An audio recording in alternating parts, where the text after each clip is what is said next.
Welcome to Face the State. I'm Arianna Bennett. Thank you for joining us. Advancements in science and technology influence all of our lives every day. But how much of it do we actually understand? That's the focus of a brand new podcast featuring some local talent that you might recognize. Taylor Wilson and Joey Lovato, the hosts of the new Giant Leap podcast, are here with me now to talk about that. Thank you both so much for coming on the show. Thanks, Arianna. Thanks for having us. It's great to have you. This is especially fun for me, Taylor, because I interviewed you when you were 14 years old. Yeah, feels like a million years ago. It does feel like a million years ago, and you were doing experiments in your parents' garage on nuclear fusion, which was hilarious at the time. Then you got your own lab at UNR, and it was just this really cool thing, but you stuck with it. So tell me what you've been doing since, age 14. Yeah, well, I was lucky enough to make a career out of that, which for me is great. I found what I wanted to do when I was 10 years old. I was really lucky in that regard. And, being able to make a career out of that is great, finding something you love at such a young age.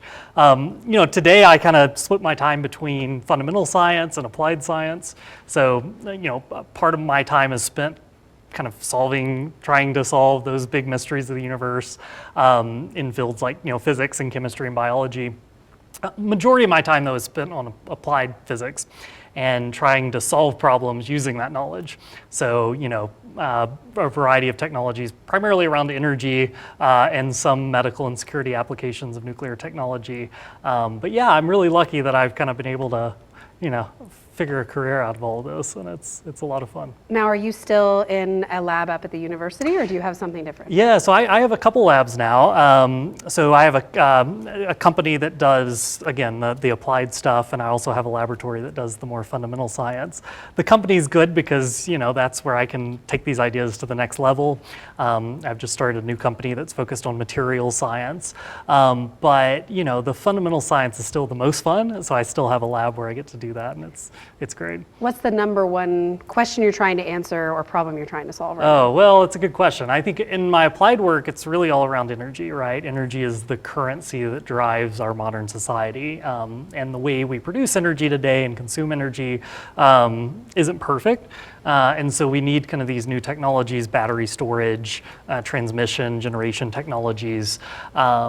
That's, I would say, what the majority of my focus is on, but I get to dabble in some other things too. So in kind of fundamental physics, I get to work on kind of fundamental particle physics and nuclear physics, and even have some projects going in radiation biology where we're trying to understand how these organisms have evolved that can withstand 1 million times the dose of radiation that would kill a human being, and can we use that to make cancer patients more resilient to radiation therapy, make astronauts more resilient against radiation. So yeah, those are really fun things to get to work on. I mean, big ideas, big potential shifts to our world if these discoveries come about. And so I'm imagining that talking about all this stuff, and I don't know if you two were just buddies before, is this kind of where the idea for this new podcast came from? Kind of sharing this passion, sharing these ideas. Tell me how it all started. Yeah, well, Taylor and I have been friends for a while, and I like to say that you can just kind of say a noun, and Taylor could probably just talk for an hour and educate you on whatever it is that you said. So yeah, we were just talking one day, I think in a bar, and I can't even remember what it was. I think we were talking about the Tunguska event, which is something that has to do with a meteorite striking over Russia, and you kind of went on this long, interesting discussion about it. And I think always kind of seemed like you wanted to. Taylor has a really intense need to communicate science, I think, in a way, and I'm really good at, helping him kind of bring that to people. So because your background is in journalism. In journalism, yeah, I'm a journalist. Yeah, so I work in public media mostly, NPR and PBS, and doing podcasting and like digital video and stuff like that. So okay, kind of married our two things. Yeah. So you guys talk about science. Obviously, this is your area of expertise. Do you have any background in science at all? Or are you the everyman on this podcast trying to translate it into human for the rest of us? I am the everyman trying to translate everything. I do consider myself a normal intelligence person. And so Taylor and our guests can really get into some really interesting tangents about talking about plasma diffusion or something, and I have to come in and be like, hey, hang on, you got to explain what that is. But I actually do have, I was an engineering major before I switched to journalism, so I started engineering, and I was always kind of told as a kid that I would be, my dad's an engineer, so I was always told that I would go into STEM fields, and I don't know, I fell in love with journalism when I went to college, and so I kind of switched to a more liberal arts way, but I've always had a love for science and STEM as well. So. All right. Well, so this podcast is going to be a really interesting blend. I love that it's the combination of those two things. Obviously, journalism near and dear to my heart, but I do think the role of kind of getting this stuff translated for a general audience is a big one. Yeah. And it's a tough one that I don't think we get a lot of in science, especially higher level science. Oh, yeah. So tell me the topics that we're going to be seeing in this first season of the podcast. Oh man, it kind of runs the gamut. So we have episodes on the future of human spaceflight, the future of the brain, Hydrogen fuel. yeah, volcanoes. It kind of runs the gamut. But see, that's what's fun about it, right? And that's, to me, why I really want to do this is I kind of have my world that I work in, but this gives me an opportunity to go talk to people in all fields of science, and that's a lot of fun. I have kind of enjoyed making this transition, from spending a big portion of my life being the subject, being interviewed a lot, to now, being the interviewer, and that's a lot of fun. And it's also fun to, get to interview people that I've become friends with. That's another genesis of the show, is just realizing that, if you want to know about the future of a certain topic, choose one, flying cars or hydrogen fuel, go talk to the people that are making that future, the entrepreneurs, the Nobel Prize winners, you name it. And I feel really lucky that I've gotten to become friends with a lot of these people.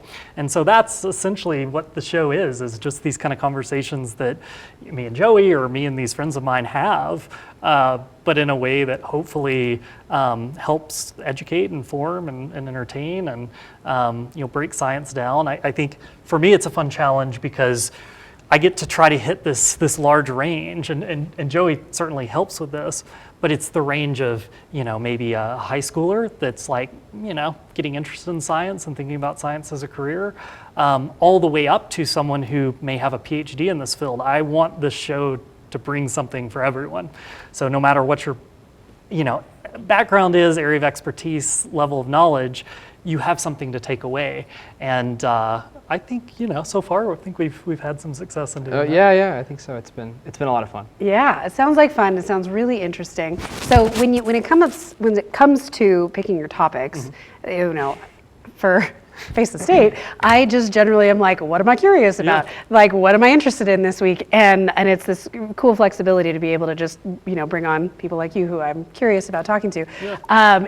Is that how you are getting your topics, or is it, I have a friend who's doing this cool thing that I already know about, I want to share what they're doing with the rest of the world, or is it some combination of all of these things?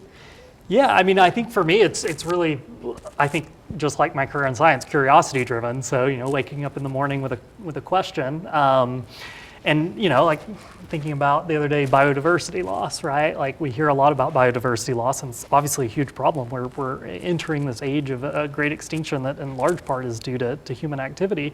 But what are the solutions? There are researchers out there that are not only identifying the problem, but identifying solutions. And so let's, talk to people that have those solutions. So are they eager to do it, or do you have to do some arm twisting to get these people to come on? It's a good question. I think it runs the gamut. What do you I think generally they're really eager, especially once Taylor starts getting into like the nitty gritty, because I think Taylor can talk to scientists on their level, right, in a way that like I can't, and then I get to kind of bring that to the general audience, and so I think I've seen our guests, like they start off and it takes a little bit to warm up, but then the second Taylor starts talking about dendronites, or I probably just made that word up, but something specific, then they're like, oh, let me tell you more about this. We just talked to a neuroscientist, and you guys were talking all about all of these different acronyms for how we study the brain, the EEGs and the fMRI and PET. And I had to be like, okay, now explain to me what those are. But he really lit up and was so excited to talk about these technologies that probably normal interviews he doesn't get to talk about. Yeah, and then Joey gets the hard job of trying to get me to, explain what that is. Yeah, and I get to edit it after too. So. Oof. Yeah. Nope. I'm happy I don't have to do that one. Yeah. Okay, so I saw just in the preview we've got at least one astronaut. Yeah. We've got a just like National Smithsonian science person coming on. Some really high profile, really interesting guests. When can we tune in and listen? We're thinking mid-May is when we're going to drop our first episode. Yeah. So. Okay. And then we'll probably have an every other week release cadence for a little while. Okay, very cool. And then where can people check this out? Yeah, you can find it on all the podcast platforms, Apple Podcasts or Spotify or wherever you listen. We are also filming it as a video, so you can find it on YouTube, Giant Leap Podcast. And yeah, we're on all the social medias. We'll be making vertical slices. It'll be on everything. KUNR, so Yes. you'll be able to hear it on the radio. Yeah, it'll be on the radio as well. My hope is that the Reno community feels a sense of ownership for the show. I'm a proud member of the Reno community. I moved here for high school and fell in love with the place and have never left. And for me, as someone who loves this community, I hope that we can get folks excited that this is something happening here. I'm excited about it. I think it's going to be a fun show. As a scientist yourself, is there a, if I can just get people to understand this one thing, I will have felt like I did my job here? Oh, well, that's a big question, right? Because across all the fields of science, there's so many things that I think are fascinating that I think everyone should know or would be curious to know. But I think one important thing about the show is that while I hope everyone is entertained and I hope everyone learns something in each episode, what I really hope it does and what I really hope people take away from it is a sense of a scientist's view of the world, right? And we're living in an age where that's becoming increasingly important as a voter, as a citizen, as a consumer.